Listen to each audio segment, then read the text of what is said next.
मैं आपको अभी बता दूं कि जो कतर है वो ऐसा नहीं कर पाएगा। कतर ये सजाएं जो है वो नहीं दे पाएगा। इंडिया अब कतर को भी वैसे ही एक्सपोज करेगा जैसे उसने कनाडा को किया। और भारत ने ऑलरेडी वहां पे अपने बंदे पहुंचा दिए हैं रातों रात। ये इतना आसान नहीं होगा। भारत जिस तरीके से डिप्लोमेटिकली स्ट्रांग है इस वक्त, जो उनकी फॉरेन पॉलिसी है, इतना आसान नहीं होगा कि इन 8 भारतीय शहरों को फांसी दे दी जाए, सजाए मौत दे दी जाए। और ये सब जो पेट खराब हो रहे हैं ना इन देशों के, ये तेल का पैसा है, ये तेल की वजह से पेट खराब हो रहा है। भारत जो है वो इसराइल के साथ मुफ्त में ही बहुत ज्यादा, मतलब इंडिया को जो बहुत मिर्चें लगी हुई थी इसराइल की हिमायत की, मोदी बार बार ट्वीट कर रहे हैं इसराइल की हिमायत में इंडिया में मुजाहरे हो रहे हैं। भैया अगर कोई फलस्तीन के लिए झंडा लेकर निकल पड़ता है उसको पुलिस मारती है वहां पे। पूरे इस्लामिक वर्ल्ड में एक हवा बना है इसराइल का। पता नहीं क्यों इनको सब लगता है कि यहूदियों के जासूस हैं, हिंदुओं के इनका है कुछ दिमाग में ना। मेरे ख्याल में ये कतर को बैकफायर करेगा। ना सिर्फ बिजनेस कम्युनिटी डर जाएगी,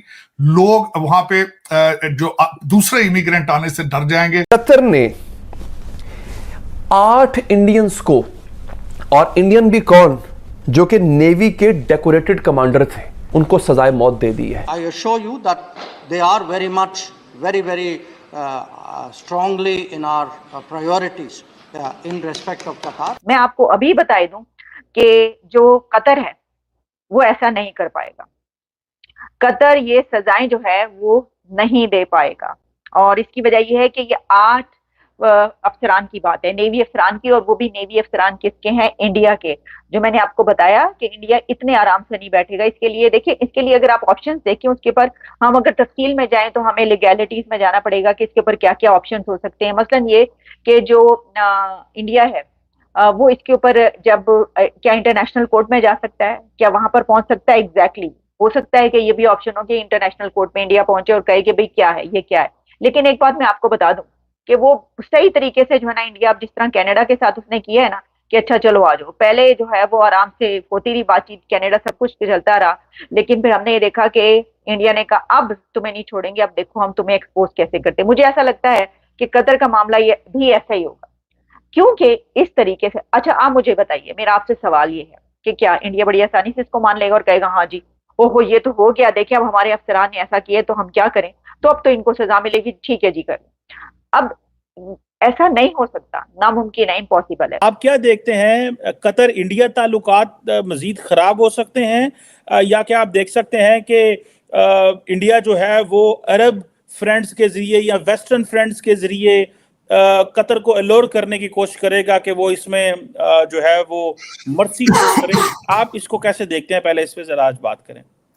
चीमा साहब, मिडिल ईस्ट के अंदर जिस तरह का उनका जुडिशल सिस्टम है वो दुनिया से अलग है बिल्कुल ही। अगर देखा जाए उनका, जिस तरह आपने देखा होगा कि सऊदी अरेबिया और दूसरे मुस्लिम ममालिक के अंदर जिस तरीके से हार्श सजाएं दी जाती हैं, बिलखुसूस फॉरनर्स को आपने देखा होगा कि वहां पे हर जुमे वाले दिन सऊदी अरेबिया के अंदर लोगों के हाथ काटे जाते हैं, गर्दनें उतारी जाती हैं, लेकिन मेजॉरिटी जो होते हैं इमिग्रेंट, गरीब लोगों को, अमीर आदमी के लिए वहां पे सजाएं मुख्तलिफ किस्म की हैं, लोकल को जो जिनको कहते हैं अपने सिटीजन के लिए अलग है।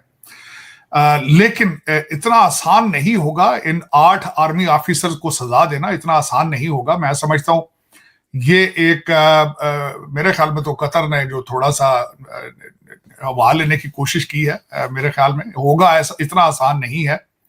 धारा ग्लोबल टेक्नोलॉजीज एक प्राइवेट कंपनी थी जो कि उनके फोर्सेस को ट्रेन करते थे। ये सारे रिटायर्ड नेवल ऑफिसर्स थे जो कतरी, जिनका कॉन्ट्रैक्ट था कि कतरी फोर्सेस को ट्रेन करना वहां पे, और उन पे इल्जाम यह था कि उन्होंने इटालियन सबमरीन थी कोई, उसके बारे में मुखबरी की है इजराइल को।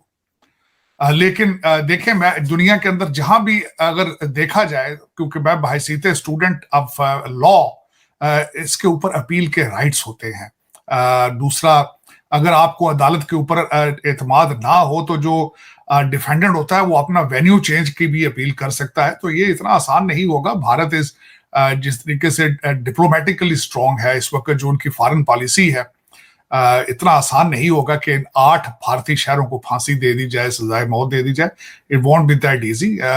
लेकिन ये मेरे ख्याल में कतर जो है उन्होंने कोई अपनी मार्केटिंग करने के लिए ये स्टंट किया है। जिस तरह पहले वो फीफा कराया, अब उन्होंने मेरा ख्याल है ये भी उन्होंने कहा चलें जी लोगों को अट्रैक्ट किया जाए, लेकिन बैकफायर करेगा। इतनी हार्श सजा देंगे जब आप अनाउंस करेंगे, जो बिजनेस कम्युनिटी होगी वो डर जाएगी, लोग कतर में आने से कतराएंगे। लोग पहले ही देखा जाए तो अगर इन मिडिल ईस्ट के ऊपर जो छोटी स्टेटें इस्लामिक कंट्रीज के ऊपर एक बहुत बड़ा स्टिग्मा है कि वहां पे विमेन जो है वो ऑप्रेस्ड हैं और हार्श कानून है। जिस तरीके से मैंने बताया कि वहां पे फन के तौर पे मैंने देखा, वो एक वहां पे सऊदी अरेबिया के अंदर एक चौक है जहां पे लोग इस तरह खड़े होते हैं जिस तरह नेटफ्लिक्स पे मूवी देख रहे हैं, तो लोगों के हाथ काटे जा रहे हैं। लेकिन ये एक सोसाइटी के अंदर एक खौफ पैदा हो जाता है। और दूसरा मेरे ख्याल में ये कतर को बैकफायर करेगा। ना सिर्फ बिजनेस कम्युनिटी डर जाएगी, लोग वहां पे जो दूसरे इमिग्रेंट आने से डर जाएंगे, जो टेक्नोक्रेट हैं वो आने से डर जाएंगे, साइंटिस्ट डर जाएंगे आने से।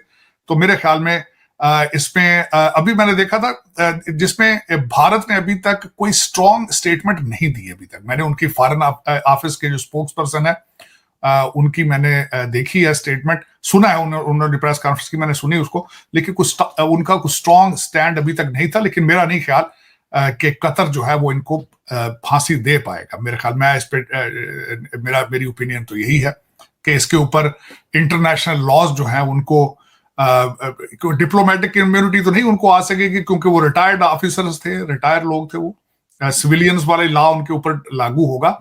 लेकिन फिर भी इतना आसान नहीं होता कि किसी दूसरे मुल्क के बाशिंदे को आप लोकल लॉ के जरिए हाँ ये हो सकता है भारत उनको कहे कि इनको डिपोर्ट करके आप भारत भेजें।